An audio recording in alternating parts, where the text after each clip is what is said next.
Well, this is obviously a great win for our team on the road. It was a tough game, tough atmosphere. We knew coming in here this was probably the best team we played and that they would play us tough in the front seven, which they did. We played the game to try to stop their run, which we did a pretty good job of. Gave up a couple big plays in the passing game at the end there, which was pretty, kind of a cheap score, but got them back in the game where they had an opportunity with an onside kick. I guess my biggest disappointment would be, and I share this with the team so it's no secret, is we were ahead 24-3 in the game and we didn't finish the game. And, that's not how good teams play. We wanted to come here and prove that we could be a fourth quarter team and play in a tough game in a tough environment and be able to sustain and finish.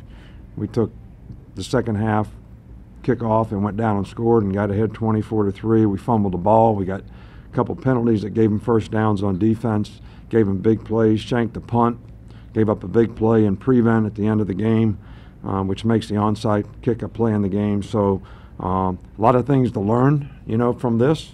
You got to give A&M's team a lot of credit. I said this early, and I told our team this, that this is a different A&M team. They learned something when they lost to UCLA and they were ahead 41-10, that they would play for 60 minutes and they would play hard and they would compete, and they did that, and we knew they would do that, and I told our team they would do that, and they did that. And we didn't do a really good job of finishing the game, which is a little disappointing. But it was a really good drive to take the clock at the end of the game and to kick a field goal to get up by 15 points. So, we did a lot of good things, but overall I was just disappointed that we didn't finish the game better and play smarter, do a better job. From an injury standpoint, I know that'll be the first question you ask me. Calvin Ridley just has a thigh bruise. He'll probably be all right. Tony Brown's got a sprained knee. He'll be day-to-day. I don't think there's anybody else that really has an issue or a problem. We'll open up to questions. You mentioned their front seven. What did they do that was so effective? Well, they play eight-man fronts all the time and make it hard for you to run the ball. They play a lot of double sync. You probably don't know what that is, but old bear defense. They do a lot of stunting off the edges. And I think we were well prepared for it. I don't think we finished blocks. They kind of try to take Jalen away by bringing somebody at him all the time, so he doesn't have an opportunity to be much of a runner in the game. And we had some opportunities to make plays in the passing game and didn't do it. But I think that's how you have to play. You have to throw the ball. We didn't do it as effectively enough as we needed to, but we did what we had to do to win. What do you think of play of your defensive front, especially Isaiah Buggs, Raekwon Davis?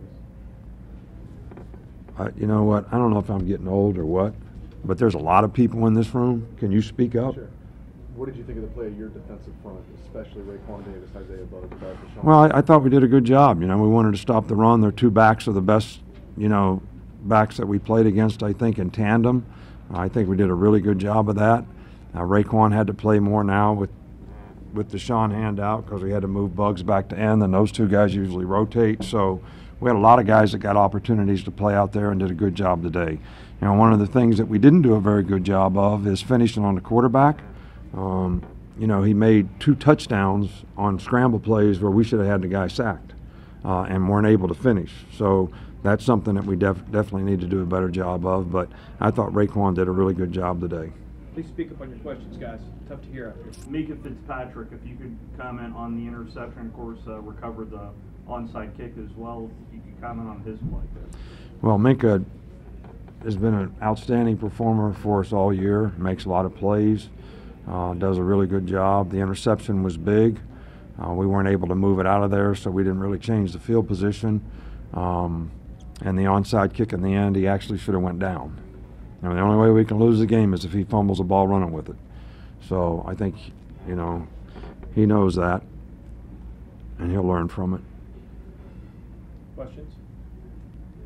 Coach, when you look at, you talked about not being able to finish. How much of that was A&M? I didn't say we're not able to finish. I said we didn't. We're able to. We didn't. All right, so we got to maintain intensity and sense of urgency and focus and execute. And when you fumble the ball, look, when you play in places like this, you got to make people sit on their hands. So when you fumble the ball and give them an opportunity, and then we got them 3rd and long and bust the coverage and give them a conversion down to the 4-yard line, so then they scramble and score a touchdown. Now everybody's back in the game. The momentum swings. So you got issues. You got problems. And you got to be able to play your way through it by executing and playing with discipline. And when that happened, I think we could have done that better. Well, offensively, the first few drives to the last few games have been pretty effective. I think three and outs in the first 4 drives tonight. What do you think was the issue there? I think we've already said what the issue is. Their front 7, we couldn't run the ball effectively. We just didn't play as well tonight. You got to give them a lot of credit for it. So, you know, I'm trying to get our players to listen to me instead of listening to you guys. You know, all that stuff you write about how good we are and all that stuff they hear on ESPN, it's like poison. You know what I mean? It's like taking poison, like rat poison. All right, so I'm asking them, are you going to listen to me or are you going to listen to these guys about how good you are? All right, just like your question right now, we get stopped 3 out of 4 times, like that's a bad thing? We're not going to beat everybody 66-3. A couple more. How much was that the emphasis this week?